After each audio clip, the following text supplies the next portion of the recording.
Guys welcome back to our channel. ഇന്ന് ഞാൻ എൻ്റെ അമ്മയെ കൂട്ടി നടത്താം. അല്ല അവിടെ ഉണ്ട്, നമ്മളിങ്ങനെ പോകട്ടോ. നമ്മളിവിടെ നേരെ പോവാണ് എൻ്റെ വീട്ടിലോട്ട്. അപ്പോൾ വണ്ടി ഓടിക്കണം. ഞാൻ അവിടെ ഇരിക്കാൻ കേട്ടോ. അപ്പോൾ നേരെ വീട്ടിലോട്ടോ. ഞാൻ ഗൈസ് എൻ്റെ എല്ലാ എക്സാമും കഴിഞ്ഞ് ഇനി ഒരു എക്സാം കൂടിയുള്ളൂ കേട്ടോ. നാളെ കൂടിയുള്ളൂ എക്സാം ആയിട്ട് കൂട്ടിക്കൊണ്ടുപോയാൽ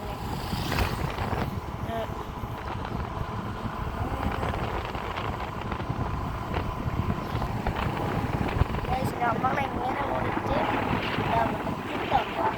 നീ കുറച്ചുകൂടി പോയാൽ കേട്ടോ. കുറച്ചുകൂടി പോയാൽ എൻ്റെ വീടെത്തും. കുറച്ചുകൂടി പോയാൽ കുറേ പോയിട്ട് പിന്നെ കുറച്ച് പോയാൽ കേട്ടോ വീടെത്തും. അപ്പോൾ എവിടെയാണെന്ന് അറിയില്ല കേട്ടോ ഗൈസ്. അത് പ്ലേ ഗ്രൗണ്ടിലാണ്, ഫുട്ബോൾ ഗ്രൗണ്ട്. സോറി,